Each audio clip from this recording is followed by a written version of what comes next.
Hey family, welcome back to the channel. कैसे हो आप लोग? आई होप आप लोग अच्छे होंगे। सो गाइज, मैं आ गई हूँ आज आप लोगों के लिए बहुत ही यूजफुल सा ब्लॉग लेके। आज का ब्लॉग होने वाला है 7 सितंबर को लगने वाले चंद्र ग्रहण के बारे में। क्योंकि ग्रहण का नाम सुनते ही जो लेडीज प्रेग्नेंट होती है या जिनके घर में कोई प्रेग्नेंट होता है, हजारों सवाल, हजारों टेंशन, न जाने कितने सारे ऐसे डाउट्स होते हैं जो हमें मेंटली परेशान कर देते, मेंटली डिस्टर्ब कर देते। तो मैं उन्हीं सारी चीज़ों को क्लियर करने के लिए आज ये ब्लॉग लेके आ रही हूँ, ताकि चंद्र ग्रहण से पहले आप मेंटली खुद को प्रिपेयर कर लें और आप अच्छे से अपनी हेल्थ का ध्यान रख सके।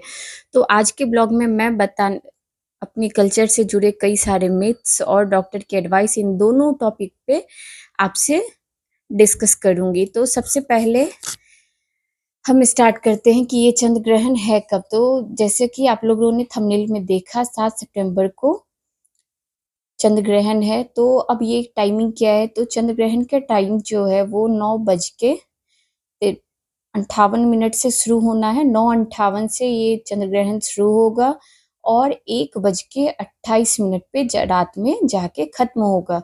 तो इस पीरियड में ये चंद्र ग्रहण लगने वाला है, जो कि मैंने आप लोगों से टाइमिंग बता दिया। प्लीज इस टाइमिंग को आप लोग नोट कर लीजिए अगर मेरी वीडियो को देख रहे हैं तो।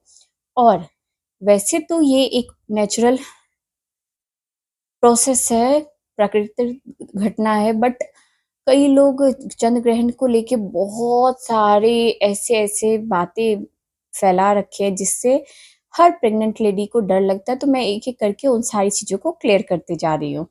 सो गाइज, अब बात करते हैं कि हमारे कल्चर में, हमारे परंपरा में दादी नानी या फिर अपनी माँ से हम क्या सुनते आए हैं इस चंद्र ग्रहण के बारे में। जब भी चंद्र ग्रहण या सूर्य ग्रहण की बात आती है और कोई आपके घर में प्रेग्नेंट होता है, तो सबसे पहले कहा जाता है कि उस लेडीज को घर से बाहर नहीं जाना चाहिए। और दूसरा जो होता है कि आपको धार वाली चीजों से, जब ग्रहण का टाइम होता है तो धार वाली चीजों से दूर रहना चाहिए। चाहे वो कैंची, छुरी या नोक वाली कोई भी चीज हो, उसको यूज नहीं करना चाहिए। जितना हो सके प्रेग्नेंट लेडी को आराम करना चाहिए। और सबसे हमारे यहाँ बिहार में तो आपको माप के और एक लकड़ी, खर का लकड़ी आता है, वो रख दिया जाता है ताकि प्रेग्नेंट लेडी अगर आपके घर में है तो उस पे उस चंद्र ग्रहण का इफेक्ट नहीं हो, जो कि मैं मेरे बेटे के टाइम में भी फॉलो की थी। बट उस टाइम में इतना नहीं था। और अभी रिसेंटली मेरी तबीयत बहुत खराब हुई थी, तो फिर मैं डॉक्टर के पास गई थी।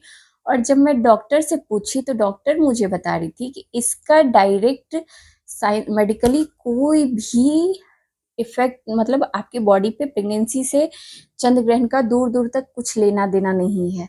लेकिन अगर आपको उन सारी चीजों से स्ट्रेस हो रहा है और आपको अगर आराम करने के लिए मिल रहा हो और आप स्ट्रेस फ्री हो सकते हो सिर्फ एक आराम करने से, तो डेफिनेटली आपको उस पीरियड में आराम करना चाहिए। क्योंकि आपके लिए सबसे इम्पोर्टेंट है स्ट्रेस फ्री होना, जो कि आपके और आपके होने वाले बच्चे के लिए बहुत इम्पोर्टेंट है। तो आराम कीजिए, स्ट्रेस फ्री रहिए और अपने प्रेगनेंसी जर्नी को एंजॉय कीजिए।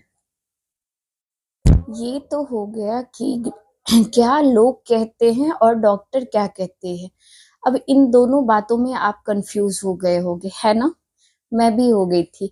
लेकिन मैं आप लोगों को कंफ्यूज ज़्यादा टाइम के लिए नहीं होने दूंगी, इसलिए मैं आपका कंफ्यूजन दूर कर देती हूँ। जिनको अब ये लग रहा होगा कि अगर ऐसा है, डॉक्टर कह रहे हैं और घर वाले इस तरीके से बोल रहे हैं, तो क्या करें, तो मैंने बीच का एक सॉल्यूशन निकाला है, जो कि मैं आपको भी एडवाइस करूंगी कि प्लीज जितना हो सके आप, हाँ, घर से बाहर नहीं जाइए। जितना हो सके घर में रहिए, आराम कीजिए। खुद को ड्यूरिंग चंद्र ग्रहण, लूनार मून, आप स्ट्रेस फ्री रखिए। अगर हो सके तो भजन सुन के खुद को रिलैक्स कीजिए। कोई अच्छा सा गाना बजा लीजिए जिससे आप स्ट्रेस फ्री रह सकते हैं और उस पीरियड को एंजॉय कीजिए। और हाँ, सबसे इम्पोर्टेंट, अपने बॉडी को हाइड्रेट रखें, क्योंकि प्रेगनेंसी में हाइड्रेशन बहुत इम्पोर्टेंट होती है गाइस।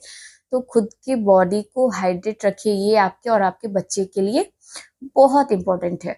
और जैसे ही चंद्र ग्रहण खत्म होता है तो आप एक बार बाथ ले लीजिए, नहा लीजिए और फिर फ्रेश होके खुद को स्ट्रेस फ्री करके, और क्योंकि नहाने के बाद वैसे भी हर कोई फ्रेश फील करता है, फिर आप आराम से सो जाइए। तो ये एक बेस्ट वे है जिससे आपके बड़ों की भी बातें रह जाएंगी और डॉक्टर ने जो आपको सजेस्ट किया वो भी हो जाएगा। और रही बात छोटी मोटी टोटकों की, तो हमारे माँ दादी या नानी जो भी है, आंटी चाची जिनसे भी आपने सुना है, वो सारी चीजें करके अगर उनको रिलैक्स लगता है तो ऐसा कुछ भी मतलब खुद के दिमाग में इस सारी चीजों को मत रखिए। लेकिन अगर ये सारी चीजें करने से उन्हें लगता है कि ये सब चीज सही होता है तो मेरे हिसाब से बड़ों की बातें मान के आप वो कर लो। तो फिर क्या है, घर से बाहर नहीं जाना है, सिंपल सी बात है, थोड़ी देर लेट के रहना है, आराम से रहते हैं, खाना पीना उस ड्यूरिंग में नहीं खाना होता। लेकिन मैं सजेस्ट करूँगी कि इस चीज़ को अगर कोई आपको सजेस्ट भी कर रहा है तो प्लीज़ 2 ढाई घंटे का ड्यूरिंग होता है, उसमें आप अपने एटलीस्ट पानी पीते रहिए क्योंकि आपके लिए बहुत ज़रूरी है। तो ये कुछ छोटी सी जानकारी थी जो मैं आप लोगों के साथ शेयर करना चाह रही थी।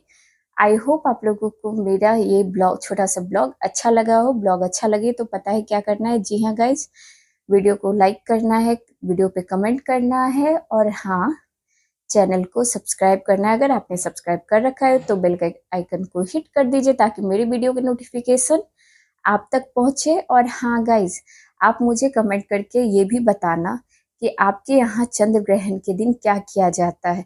मैं सबके कमेंट पढ़ूंगी, तो मुझे आप लोगों के कमेंट का भी इंतजार रहेगा। मिलती हूँ आप लोगों से फिर एक नए ब्लॉग के साथ। तब तक के लिए bye bye, take care, Radhe Radhe.